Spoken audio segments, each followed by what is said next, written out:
Today I'm going to talk about a great technique for getting our nerves under control. Whether we're feeling nervous about an upcoming tournament, or we have a belt test, or maybe we get really nervous about performing in front of the class at the dojo. Maybe we feel nervous about getting back into martial arts again after a period of time off. Or maybe we're starting martial arts or a new martial art for the very first time. Those nerves can really get the best of us. And so this activity is going to help us reduce those nerves and help us take back some control. So what you're going to do is you're going to take a piece of paper and you're going to draw a circle on it. I have a whiteboard here, and for those of you listening to the audio only version, don't worry, you're not missing anything if you can't see this, because I'm going to talk through it. So I have a circle here, and we're going to brainstorm all the things that affect our performance on the mats, whether at a tournament or belt test. And around the outside of the circle, we're going to write down all the things over which we have no control. And on the inside of the circle, we're going to write down all the things that affect our performance that we do have control over. For this example, I'm going to talk about a tournament. We're going to start with outside of the circle, all the things that we don't have control over, and you can feel free to join in and jot this stuff down on your own paper. You can add more if you think of stuff. Big thing for me, and a lot of this stuff is stuff that I stress about and I have stressed about at tournaments, things going wrong at a tournament, not within our control. When things go wrong at the tournament, I had one tournament where everything seemed to go wrong.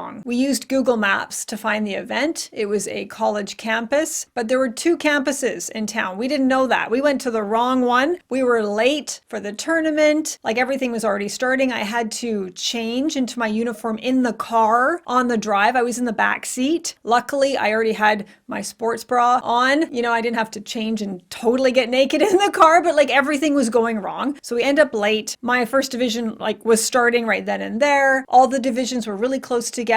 There was no time to practice in between, and the venue, it was really small, and there was actually no space to practice, no space to stretch, nowhere to go for just some quiet time, nothing. So the whole day was really stressful. So things going wrong at a tournament. Another thing, having an unsupportive environment. And this can be at the tournament itself, maybe other people from your dojo or other dojos that are there, they're not really supportive of their members. Maybe there's a lot of interpersonal stuff that's stressing you out. Maybe your environment isn't supportive. Maybe your family and friends don't support your training. So it's really hard for you to get ready for this tournament. So these are all different things that can cause stress and affect our performance at that tournament. Another one, food. Okay, some tournaments, I think almost every tournament I've been to, there's food available to buy. Some don't have any. And a lot of it, though, it isn't stuff that I would want to eat or that feels good in my stomach when I'm competing. So food availability can be a huge source of stress when what you eat can affect your performance on the mats. And for some people, they can eat anything and compete well. And other people, maybe they have food intolerances.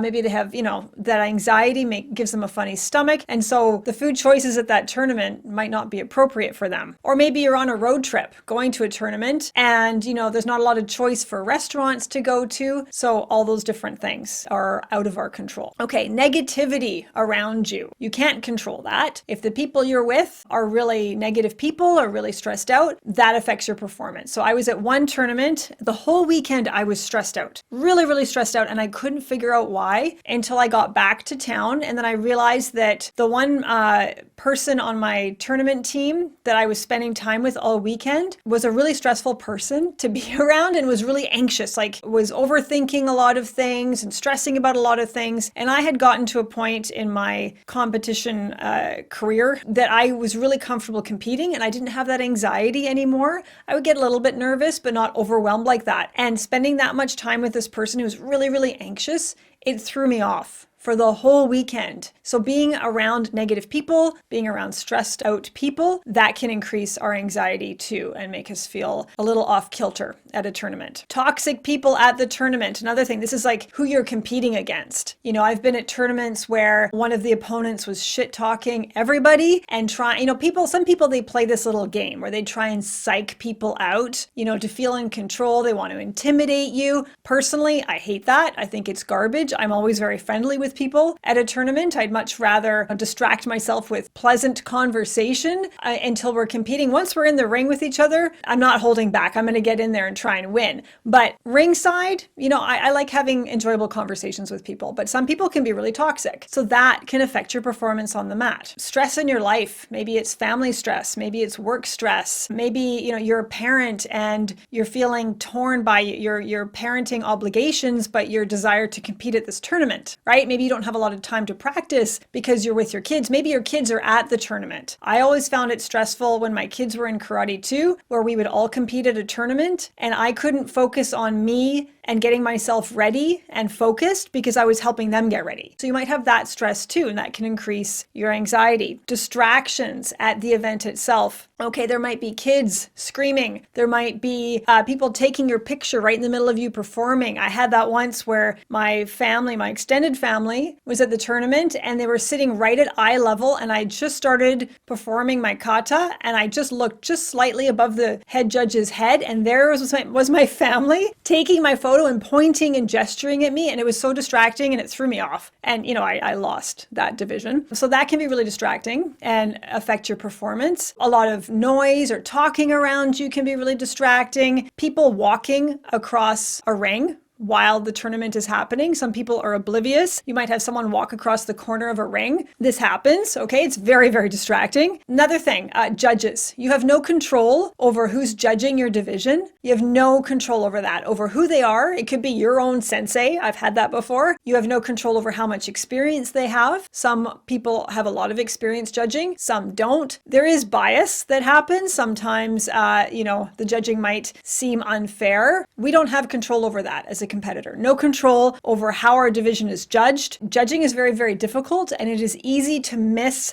things. Like a sparring match, it's very, very fast. Being a ref of a sparring match is really, really difficult. It's a very tough thing to do and it is so easy to miss something. And as a competitor, that can be stressful. Like maybe you do the perfect head kick, but all the judges missed it because they were looking somewhere else, right? That does happen. Negative comments from other competitors, that goes back with the toxic competitors, or negative comments from judges. After your division is over, you usually go up and you shake hands with all the judges. I've had judges say negative things like, oh, well, look who you were up against, you weren't going to win, stuff like that they're saying to be encouraging, but I didn't take very well. Things like that can be very stressful and it can throw you off for your next division, or other competitors saying things about your performance and you still have to go up and compete again. That can be really stressful too. And you have no control over that. Pressure from family who's there supporting you, pressure from friends, all these people who want you to win and do well, and you feel that pressure. That can affect your performance on the mats. Illness, okay? You get sick, maybe you're sick before the tournament, maybe you're recovering, maybe you get sick the day of the tournament. I had to compete once with, I had viral bronchitis. I'd had a fever all week and I had to go to this competition. It was a big road trip and I was quite sick and I did not feel good when I was competing. And it was actually my worst tournament day ever because I was sick and I just did not care. I just wanted to go home and go to bed. So illness, that can have an effect on your performance, and we don't have control over that. Injury, maybe you get injured at the tournament, you can't control that. Injury from before, maybe you have an old injury that's been acting up or you're recovering from it. We don't have control over that, and that can affect our performance. At the tournament itself, no time to practice or no space to practice, nowhere to go to be alone. Maybe you need time by yourself to focus at a tournament. That's me. I like to have time where I'm by myself, and some tournaments are really, really crazy and there's nowhere to go just for some quiet time. You don't have control over what the venue is going to be like. Drama on your team, drama in your division, drama at the event itself, that you have no control over. All this stuff going on around you, no control over that. Your sleep, okay, you do have control over certain aspects of your sleep, which we'll talk about in a bit, but whether or not you actually sleep and how well you sleep, you do not have control over that. And that can affect your performance, right? You don't sleep the night before because you're nervous. Maybe you haven't slept all week because you're nervous, and that can make it difficult to keep your energy up at that tournament, right? So that affects your performance. The conditions at the event, maybe it's really, really hot in there. I've been at tournaments that are very, very hot inside. It was a very hot day. Some they're too cold, and then you stiffen up and it's hard to stay warmed up. Another one is flooring at the tournament that you're not used to. Like the dojo that I used to train at, it was puzzle mats on the floor. I always trained on puzzle mats. And then, I would go to tournaments, and a lot of them, they have puzzle mats in the ring. I would go to one that had wooden floors. It was a gym. And I was not used to training on a wooden floor, let alone competing. And, depending on the flooring, it might be too slippery or it might be too sticky. And, like you get into a low stance and you can't get back up out of your stance easily because you're stuck to this sticky wooden floor. That happens, right? Some tournaments, they have carpet. And if you're not used to competing or training on carpet, it can be really off-putting to suddenly be on carpet and you're worried about slipping, right? That happens. A poorly organized event. You have no control over this. Tournaments can be really crazy, and a lot of that is beyond even the organizer's control, but some tournaments are definitely better organized than others. Maybe you're there and you have no idea when your division is going to start. Often you don't. Maybe no one knows. Sometimes divisions get booked. Like you might be in two different divisions and they get booked at the same time. They happen at the same time or they're overlapping. I've had that at different tournaments. Back to the poorly organized, there was one where I was late for my kata division. I was over in the marshalling area where you could train there, practice there, and then they would marshal and get everyone ready to go to their rings. And they were calling people up as their divisions were called, and they never called mine. And I went up to the people there with the list, and so many times I said, I'm pretty sure I should be competing soon. And they would look at the list and say, oh no, don't worry, you got time. We'll call you when we're ready. And no one did. And there were speakers in that area, but I couldn't hear it. You couldn't hear anything from that corner. And my division started without me. And I did very badly in that division because of it. Like I performed well, but they didn't like me. They were not happy with me for showing up late. So not within my control, right? I couldn't control the audio in that corner at the tournament. I couldn't control the marshalling. I couldn't control any of that. I've also had divisions that were overlapping. There was one tournament where I was in the middle of my sparring division and I got called for my weapons division, it was one or two rings down for me. So there was luckily someone that I knew called me. I was just finishing up a sparring match and they called me and said, Sabrina, go over here. You have to do your weapons kata right now. And so I quickly grabbed all my stuff, ripped off all my sparring gear, and I had to get right in there, right in the ring and perform my weapons kata. Okay, so that happens. No control over that. Okay, so all of these things that are outside of our control, they can be very, very stressful. And they're stressful because they do affect how we perform at that tournament or other event. But don't worry, there's hope. So bear with me here. We can take some control back. For now, we're going to focus on all of the things that are under our control. All the things we're going to write down in the center of the circle. These are things that affect our performance that we do actually have control over. Okay. And feel free to add any more that you can think of to your own list. Hydration. Okay. How much you're drinking. Hydration at the event itself. Hydration leading up to that event. We have total control over that. Total control over whether we're hydrated enough. For example, I always packed a lot of water for tournaments and, I'd fill up my water bottle in between. After a while, I realized that I wasn't drinking enough at tournaments because I didn't want to have to go to the bathroom all the time. Sometimes there's a lot of time in between divisions and you sit around a lot, and I didn't want to sit and drink water, but I knew I needed it. So I started packing electrolyte drinks like Gatorade, Powerade, and I found I didn't have to drink as much, right? Because I was staying hydrated more easily and it was a lot more comfortable. I didn't have to go to the bathroom as often too. So packing enough water for the event, that is totally under your control. Similarly, your diet, your nutrition, both at the event itself and in the time leading up to the event. When you eat, how much you eat, what you eat, depending on what's available, you do have choice over that. I eat a lot before a tournament. I eat a lot the day before, the night before. Say we're out of town at a tournament and I'm going to a restaurant that I'm not used to.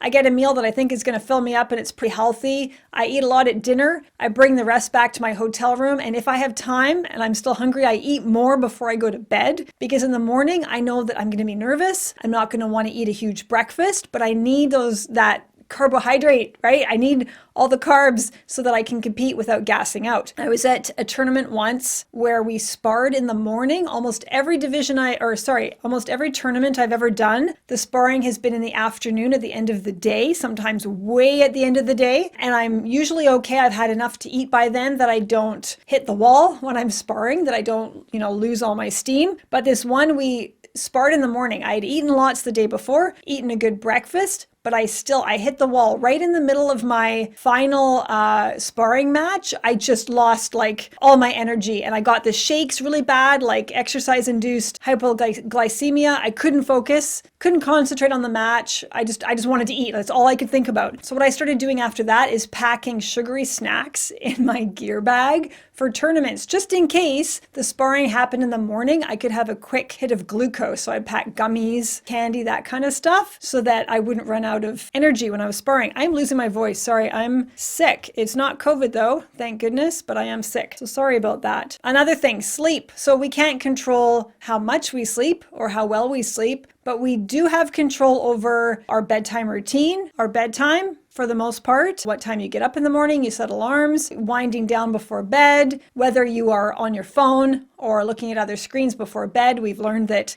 too much screen time before bed can affect your sleep. We do have control over that. Whether or not we sleep and how well we sleep, that's another thing. But we can control all of those other conditions around our sleep. Self-talk, this is another one. So positive self-talk, affirmations, mantras, like having a catchphrase that helps you stay motivated. Positive self-talk, that whole mental game is really important for our performance. And we have control over that, right? We can practice that, talking to ourselves in a positive way. Visualization techniques. This is something that's been shown to help improve performance. It works almost as well as actual training itself. So like if you do a visualization every day, I did this at one tournament where, the tournament that went totally wrong and I had nowhere to practice, no time to practice, no space to practice in between divisions. What I did is ringside for every division, I did weapons, kata, and sparring. I would visualize myself performing. And I had been practicing this at home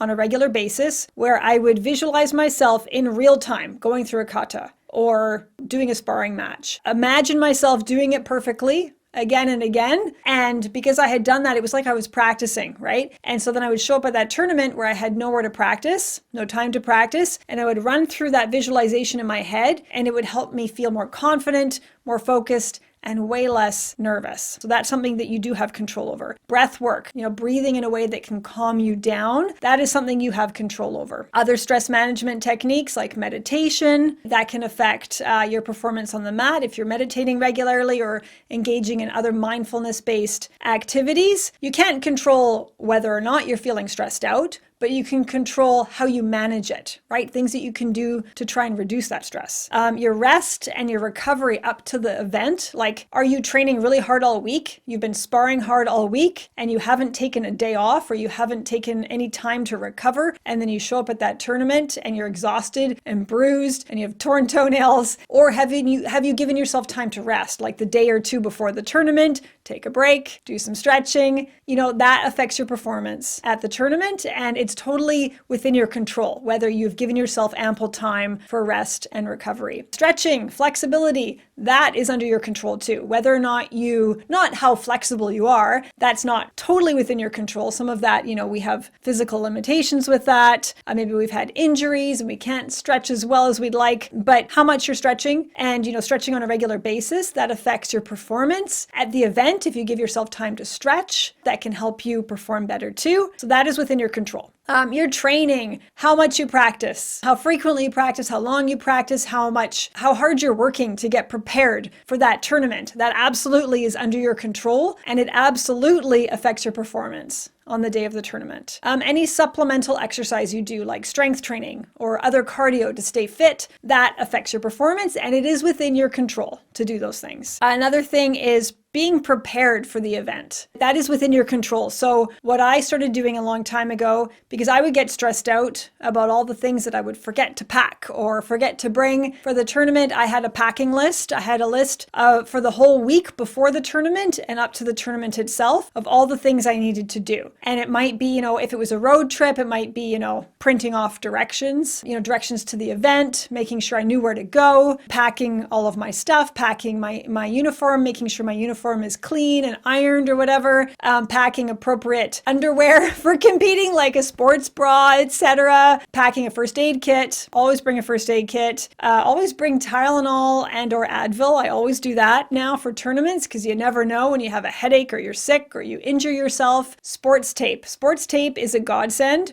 for tournaments. If you tear a toenail or something, you need to wrap it up. Okay, so sports tape. So I pack all of that stuff. I have it all on the list. These are all the things I need to pack. These are the things I need to do, a couple of days before the tournament, the day before I do this, this, and this, the night before, this is what I do. This is the time I get up in the morning, the day of the tournament. This is what I do in the morning. Having that list, that schedule to prepare you, you will feel much more in control of the tournament. And you do have total control over that, your preparation. So being organized. And another thing, accepting feedback from people. This is something we have control over, and it's something that I think many of us don't do enough of, and we might not be good at. But if someone gives you advice or gives you feedback on your performance, maybe it's at the dojo the week before the tournament, maybe it's at the tournament itself, someone gives you feedback and it's constructive feedback, it's not disrespectful, but they're trying to help you. Listen to it, right? If you listen to it and accept that feedback, you can learn from it and you can get better. If someone gives you good feedback that can help you perform better and you don't listen to it, that can affect your performance. Like, let's say your sensei says, okay, I know you want to perform this kata at the tournament, but this other kata is actually your best, and I really recommend you do that one. And you say, no, I don't want to listen to you. I want to do this one. And then, you lose. You could have listened to that feedback and learned from it. So you have control over that, right? Whether or not you listen to helpful feedback. So, and keep in mind with all these things that are in the center of the circle that we do have control over, they can be positive or negative. So like hydration, we might be doing really well with it. And when we do well with it, it improves our performance. Or we might suck at it and we're dehydrated a lot of the time. That will have a negative impact on our performance. So all these things can go either way. And when you go through these things, think about that. Because if you do these things well, you will perform better. If you don't do these things well, they can hurt your performance at that tournament. So you'll see here that there are a lot of things in this circle that you have control over, a lot more than you probably thought, but there's still all these things around the outside that you do not have control over. But there is a way to shift our control back. So what we can do is look at all the things around the outside that we don't have control over and do some brainstorming now and to think, how can we bring that control back, right? How can we take that thing that seems beyond our control and react to it differently, respond to it differently, or shift things around so we feel that sense of control again. So we're going to do a little bit of brainstorming here. So for example, you need to have alone time at a tournament. That's beyond your control. If the tournament doesn't have any space for that, there's nowhere to go for privacy. But a way to get control back, you can bring a set of headphones to a tournament. Listen to music, listen to your favorite podcasts or YouTube videos that are really motivating for you, listen to white noise, whatever it is, you can create that little quiet space for yourself. So that way you can kind of take a bit of control back. Toxic people, just avoid them or find other people to hang out with. Or you can have conversations with people ahead of time. Like if your family is going to be at the tournament and they kind of stress you out, you can have conversations ahead of time and say, look, I need that time by myself. I need time to focus. I get really overwhelmed when everyone is talking about the tournament and trying to encourage me. Have those conversations beforehand and tell people what you need so that at the tournament, you feel more in control and you don't have those distractions, right, that stress you out. Or maybe not invite people at all. I learned that lesson once with the tournament where my family was taking photos of me and it really distracted me and threw me off and I lost that division. I learned then that maybe having my family there wasn't the best thing for me. They wanted to support me, but I found it really distracting. And I almost preferred being at tournaments with no family at all. No family, just me, just my tournament team and no close family because it threw me off, honestly. So figuring that out ahead of time and planning for that can give you that control back. Another thing, if there's toxic people, just find other people to have positive conversations with. If there's someone in your division who's shit talking, right, and stressing you out, find other people there that are really nice to talk to and talk to them instead, right? You can do those things and get that control back. Like I had one tournament where this woman was trying to psych me out the whole day. And I think that was the one where everything went wrong. Yes, it was. I knocked my glasses clean off my face while I was doing my kata. I somehow nailed it, though. I didn't win the division because I knocked my glasses off, but I didn't lose concentration or focus. But I was really stressed out because I didn't want to step on my glasses, right? So I had to keep an eye on it in my peripheral vision. But the woman in my division, she was like putting me down before and talking about how great she was. And then she beat me. I knocked my glasses off. And then we had our weapons division. She was there again. She beat me again. And all day she was pissing me off. And I was trying to avoid her, honestly. And then there was one point where my sensei overheard her talking to me and he said to me, Sabrina, you have to beat her now for sparring, because sparring was coming up next. And I was so annoyed by her. So I did this visualization technique, which helped me get back control. And this is something I would always do for sparring. I learned that I perform best in sparring when I'm feeling really, really aggressive. And so I did this visualization. I imagined myself like a bull entering a bullfight, okay? And I'm pissed off. I'm this pissed off bull in the pen and I'm pawing the ground and I kind of stand there and clench and unclench my fists and get ready for this. And I imagined this. I didn't focus on her at all. I ignored her. She was like this toxic force. I just blocked her out and I focused on me and my aggression and getting all pumped up for it. And I went in there and I kicked her ass. It was the best thing ever. I beat her 9-0 in I think it was a total of 20 seconds or 18 seconds. She didn't know what was coming. It was so fast. It was over and done and I felt great. And then I didn't even look at her after that. It was like she didn't exist. So toxic people, to get back control, you can focus on you, right? Talk to other people or focus on yourself and get yourself focused for what you need to do. So other things going wrong at your tournament, have a backup plan. Things will go wrong the day of the event. It will absolutely happen. Things will go wrong. If you plan for this, you can work around this. Have a backup plan. So having a visualization thing that you do in case you don't have anywhere to practice. After that one division where I knocked my glasses off my face, I always packed a second pair of glasses at tournaments just in case I broke my glasses. Poor judging, okay? If the judging is unfair or the judges are inexperienced, I think the best thing is to go into a tournament not expecting it to go perfectly. Don't go in there thinking that all the judges are going to be fair and they're all really experienced and it's going to go great. And, when you get that awesome technique in, they're going to see it. Go in there assuming that it's not going to be perfect judging. And then you won't be disappointed when that happens. In this way, you can take control back by sort of changing how you think about this stuff. No food at the tournament or poor options at the tournament. Of course, pack your own food. Pack things that you know work well in your stomach. If it's a road trip, go to the grocery store and pack some stuff to keep in your hotel room. Maybe you really need coffee in the morning, but the hotel coffee is crap. So, make sure you have coffee in your fridge, cold brew or something, that kind of thing. Pack snacks, pack your Gatorade or Powerade or your water, all that stuff, just in case you don't have enough available at the tournament. And that way you can get control back. If you're recovering from an injury or an illness, give yourself more time to, stretch and warm up before the event, maybe in the morning, get up a little earlier or go to bed really early the night before so that you feel more rested. Try and plan for those things, okay? So think about every tournament that you've competed at and plan for all the things that have gone wrong in the past, right?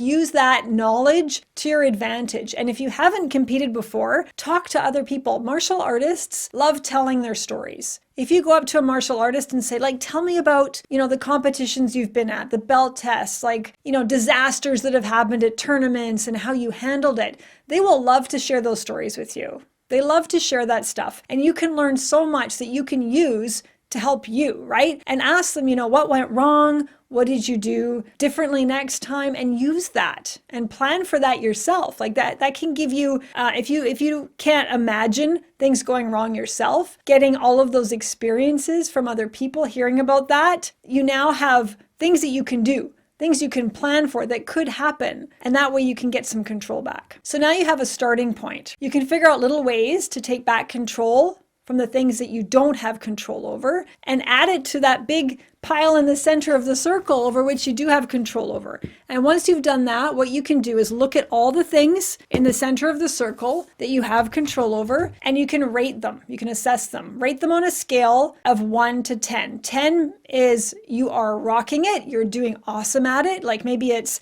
hydration. 10 would be like you're totally hydrated all the time. You're always packing your water and your electrolyte drinks for your event. 1 would be you never drink anything ever and you need to work on it. And look at all of those things then that you've rated. And if it's an 8, 9, or 10, it's probably fine. You can probably improve on those things too, but you don't need to stress about it. But look at all the low numbers, all the things that you've assessed as a 1 or a 2 or a 3 or a 4 even. These are things you can work on. So you can take all these things that scored low and come up with some goals. So how can you make adjustments to get those numbers higher up? So if hydration is the thing that you score low on, you can say, well, I'll just add 1 extra drink of, water or juice or something per day, just 1. If it's sleep, you can say, well, I'm going to go to bed 15 minutes earlier at night. And if there's a whole bunch of things that you do have control over that you can work on, and you just make a little change in all of those different things, like sleep 15 minutes earlier,